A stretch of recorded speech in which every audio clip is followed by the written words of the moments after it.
But this podcast, I want to hear a little bit about in 2020. You and I have talked a little on the podcast what we learned from 24. Jake, I'd like to hear some of your observations. You farm different stuff than we do, different ground, irrigation, things that we've learned from 2024 that we're going to implement in 2025. One, how do we, markets are lower. They look a little nicer right now. But at least we don't have $3 corn. Or $2. Yeah. Can always be worse. Yeah. And so with that in mind, what are we changing for 25 that we did in 24 that we want that, this is something I learned. This is what I observed. This is how I'm going to save money. This is how I'm going to make more money based off an ROI I saw from 24. Yeah. Anyway, I'm switching to more Fulvic in my in furrow. I'm making the exact same change. We've talked about that on the side.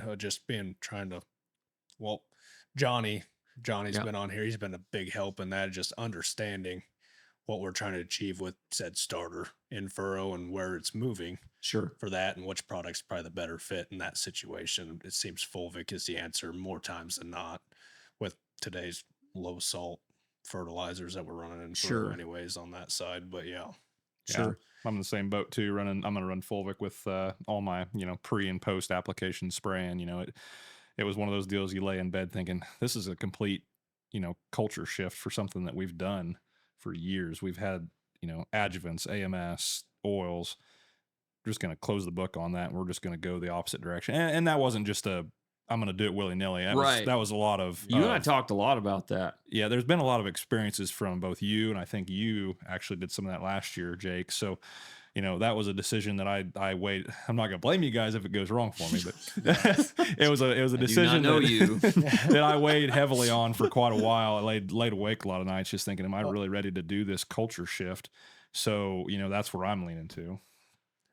Them culture shifts can be dicey too, especially farming with family and an operation where you're doing that, because for me, when it's like you're trying to make them decisions, stuff like that, it's a lot of walking on eggshells, because you're like, if this fails, it's on me. And then I hurt everybody here in that sense. And if it goes well, then great, it goes well. But it's also it's one of them things is if you're not trying, you can't keep doing the same thing and expect the same result or same results. Can't keep doing the same thing, expect different results is what I'm trying to say, I guess there. So there are a lot of practices out there. It's not necessarily doing the same thing over and over again, but we're trying to be more innovative and more precise with what we're doing. Yeah. That, and back to what the guy learned in 2024 that he can move to 2025. That's the big one, is being more intentional with almost, not everything you're doing, but really smaller margins.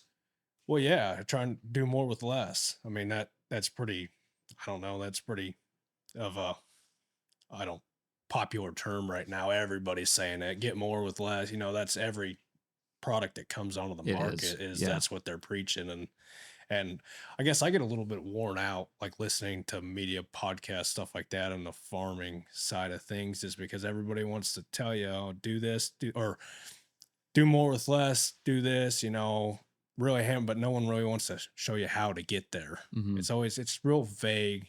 There's a couple of podcasts I listen to, and it's like, okay, great. Now what's the alternative? Give it to then there's a paywall or, consulting side of that thing that always a little peeve of mine. I wanted to get off my chest, but if you want to learn more, Well, the thing is I understand, I think, why a lot of companies don't talk about the other half is because that's the unpleasant side. The what if it doesn't work? What if it doesn't, have the ROI? No one wants to talk about that, because then you go, oh, you're saying it might not work. Well, I'd rather talk about how great it can work. And if we just kind of slide this under the table, and if it doesn't work, well, dude, if something doesn't work, what's the first thing out of our mouth? It's the year we had. It didn't rain. Yeah. Rained too much. We can always find something to blame. We blame factors out of our control. Factors that are totally different, where, it didn't matter in 2018 for us. It didn't matter anything you did. No. It all died. 18 was the worst year of farming.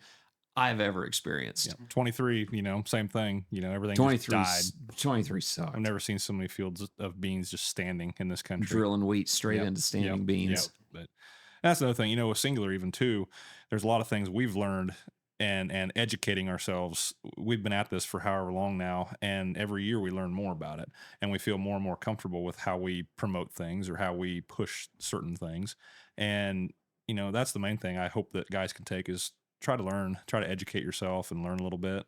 Well, guys, if you've liked the information that you've seen so far, go ahead and check out the full-length podcast on our YouTube channel. Be sure to subscribe there. It's also on all the major podcast platforms. We're constantly dropping info and more content on all the social media platforms, TikTok, Instagram, Facebook, etc. Check it out for a lot more content.